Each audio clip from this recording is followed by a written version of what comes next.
And the new content just keeps on coming. Lost Belt 2 is just around the corner, and you know what that means, a slew of brand new servants. Hello everyone, Soberoni of G&A Reviews here, with a servant spotlight for Chaldea's sexiest sugar daddy, Napoleon. We'll be examining his stats and skills, as well as going over pointers on how to utilize them effectively, and an overall grade, comparing him to how he stacks up to the other 5-star servants. Now, onto Napoleon's stats. Napoleon has a max HP of 13,097 and a max attack of 12,033, which becomes 11,431 due to his archer class modifier. Compared to the other 5-star archers, Napoleon has among the lowest HP, while his attack is just a little above average. As for how he stacks up to the other 5-star servants overall, he has below average HP, but very high attack. Napoleon's stat spread heavily favors his offense, making him a bit of a glass cannon, but his HP is still high enough to make him somewhat sturdy. Taking a look at his skills, Napoleon's first skill is Triumphant Charisma rank B. It increases the attack of all allies for 3 turns, between 10 and 20% depending on level. It also increases Napoleon's own attack by 20% for 1 turn. His second skill is Fire Support Cannon rank B+. It increases the NP strength of all allies for 1 turn between 10 and 20%, and also increases their critical star drop rate for 1 turn between 50 and 100%, both depending on level. And finally, his last skill is Light of Possibilities rank B. It increases his own NP gauge between 20 and 30% depending on level. It also applies Ignore Invincibility for 3 turns and generates 5 to 10 crit stars per turn for 3 turns depending on level. As for his passives, Napoleon has 2. He has Magic Resistance rank C, which increases his debuff resist by 15%, and Independent Action rank C, which increases his crit strength by 6%. Moving on to his deck and Noble Phantasm, Napoleon has an Arts Buster deck with Quick Arts Buster Buster and a Buster Noble Phantasm. His Noble Phantasm, Arc de Triomphe de l'Etel, applies Ignore Defense to himself for 1 turn and deals heavy AoE damage to all enemies with between a 300 and 500% damage modifier depending on level. It also does extra damage against divine enemies with between a 150% and 200% bonus depending on overcharge. This Noble Phantasm can be upgraded through an interlude, which will improve the damage modifier to between 400% and 600% depending on level, and also adds the additional effect of generating 20 crit stars. Taking a closer look at his cards, we see that Napoleon's Quick card hits 3 times, his Arch card hits 3 times, his Buster hits once, and his Extra attack hits 5 times. He has an NP gain rate of 0.59% and a star rate of 8%. He has average NP gain from the double Arch cards and decent hit counts, but a low NP gain rate, and he has some poor star generating from just 1 Quick card. Thankfully, Napoleon will be releasing a bit before Lost Belt 2 drops, so when it comes to Ascension materials and skill materials, he doesn't require any of the new materials from Lost Belt 2. Instead, for his Ascensions, he will need 22 Heroes Proof, 29 Bullets, 9 Bicorn Horns, and 5 Scarabs. Heroes Proof is best farmed at the Pirate Ship stage in Okeanis, where it has a 58% drop rate. Bullets can be found at Yaga Smolensk in Lost Belt 1 with a 66% drop rate. Bicorn Horns are found at the Camping Ground in Agartha with a 21% drop rate, and finally Scarabs have a 12% drop rate at the Great Temple in Camelot. As for his skill requirements, Napoleon requires another 44 bullets, 44 Heroes Proofs, 72 chains, and 24 Eternal Frosts per skill. Chains are best farmed at the Wastelands of Death in Camelot, where they have a 65% drop rate, while the Eternal Frost can be found at Yaga Moscow with a 45% drop rate. Historically speaking, Napoleon is definitely one of the more well-known figures to make his appearance as a servant in Fate. But just how well does he stack up against the other juggernauts that make up the Archer class? Well, stat-wise, he is far from impressive, with rather low HP and unremarkable NP gain and star generating. By far, Napoleon's best stat is his attack, which to his credit is very high even for a 5-star. but it is nowhere near the top of his class, which should give you an idea of just how stupid strong the archer class is. However, it isn't all doom and gloom for Napoleon.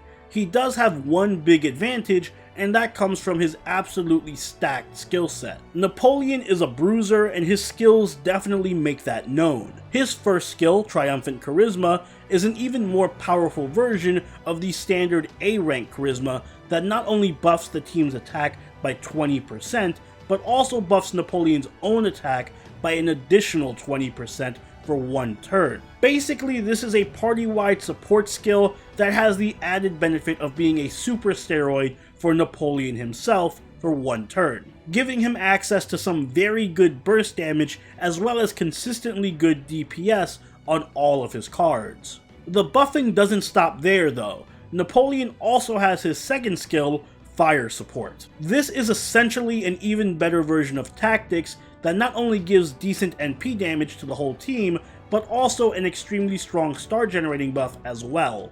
While the star generating buff may seem random at first, it does pair phenomenally well with some servants who do have high hit count noble phantasms. Servants like Emiya, for example. The NP damage buff though is the most important aspect of this skill. Between Charisma and Fire Support, Napoleon can effectively buff his allies' NP damage by 44%, which is almost as strong as a party-wide mana burst, all while Napoleon himself receives a 68% damage buff to his NP from the same skills. This means that Noble Phantasm chains set up by Napoleon are particularly devastating. Speaking of Noble Phantasms, Napoleon's final skill, Light of Possibilities, is a straight up 30% NP charge that also grants him Invincibility Pierce and Star Generating per turn. This is an excellent skill. The NP charge makes Napoleon a pretty strong farmer since he can NP very quickly and easily with the right craft essences. The Invincibility Pierce and Star Generating are just extra pieces of utility that can help Napoleon out when he's dealing with challenging evasive enemies and when he's supporting the team's overall damage via crits. All of Napoleon's skills are strong,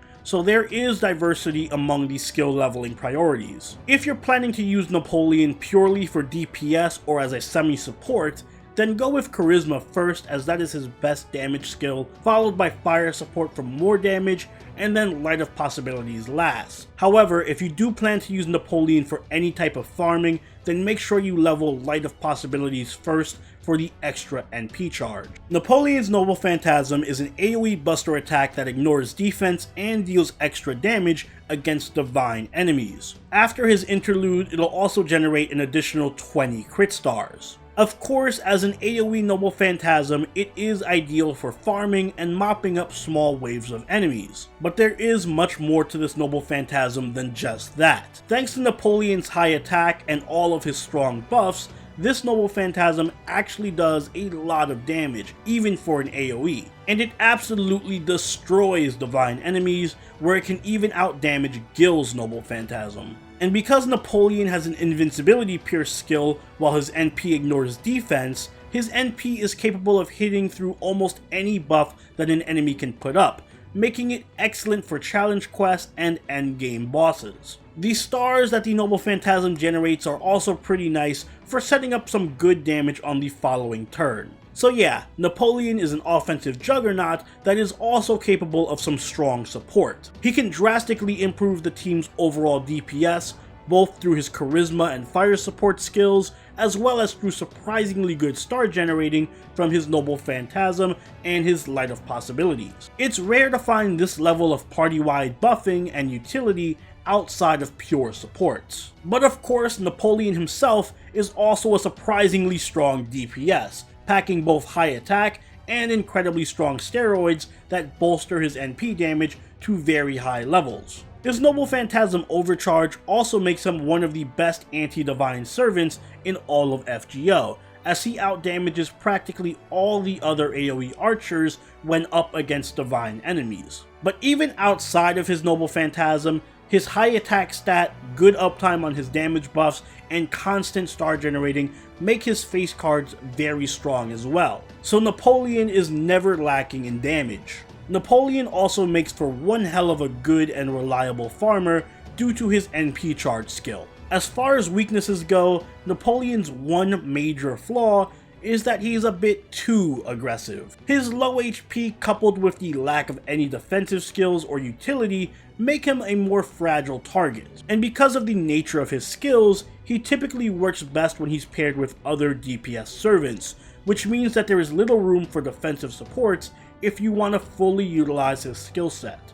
Also, while Napoleon's NP damage is good, it does fall short of the other AoE 5-star archers in most cases if you're not up against a divine enemy. As for team comp, as I mentioned, Napoleon is built to push out damage in hyper-offensive teams, so he is best paired with one or two other strong DPS servants, preferably Buster servants as they fit best with his deck, but he can generally work well with any DPS as his buffs are not card specific. I recommend using crit Buster servants though, who can take advantage of Napoleon's buffs and star generating, like Lancer Raiko, Emiya, and Nobu. Lancer Raiko is another very powerful and flexible semi-support who can directly benefit from all of Napoleon's star generating and his damage buffs as well. She can also buff him when necessary. Likewise, Emiya and Nobu work very well with other consistent star generators, and Napoleon benefits their NP damage a lot. Emiya has the added benefit of also being able to pierce defenses like Napoleon, while Nobu is also anti-divine, making them both great options to bring to a boss fight depending on what you're up against. On the other hand, if you just want to use Napoleon as your sole DPS or use him for farming, then it's best to bring servants who can act as an NP battery or who can protect him, like Mosh, Shakespeare, or Ozymandias. Mosh is the best of both worlds as she can provide a decent NP charge along with incredible amounts of defense, while Shakespeare and Ozymandias can enable Napoleon to Noble Phantasm very quickly while also giving him some pretty decent buffs. Napoleon's Bondcraft Essence is Legends and Truth. It increases the party's Buster card effectiveness and NP damage by 10%. A good craft essence that plays into Napoleon's role as a semi-support. However, if you're going for more offense, then I recommend using a craft essence that can increase your Buster card effectiveness like Limited Zero, Aerial Drive, Joint Recital, or Collide Ruby.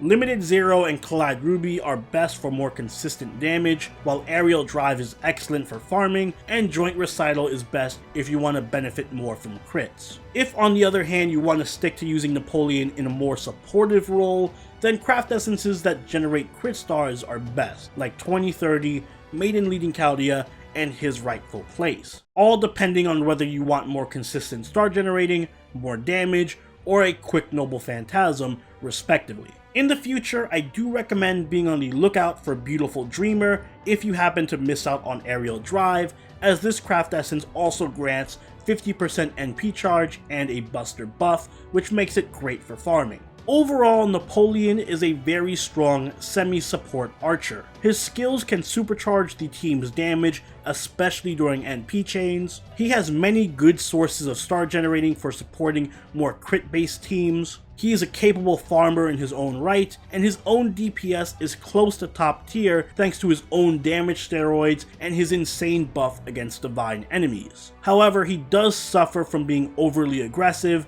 as he has no defensive skills whatsoever, and because he's best suited for highly offensive teams, it can be tough to keep him and the team alive for longer fights. Additionally, his DPS does sometimes pale in comparison to most of the other 5-star archers when he's not up against divine enemies. So overall, Napoleon gets an A- from me. Make no mistake, Napoleon is an excellent and very versatile servant capable of taking on a variety of roles and dishing out good damage. In a lot of ways, Napoleon is like a much better version of Drake, and in some very niche situations, he can even rival the likes of Gil, Ishtar, and Tesla, but those situations are very few and far between. And those are my thoughts on Napoleon. If you plan on rolling for him, I wish you all the luck, and I especially want to wish my boy Drew all the luck in the world on his Napoleon rolls, which will hopefully be streamed over on our Twitch channel. But in any case, let me know what you guys think in the comments down below,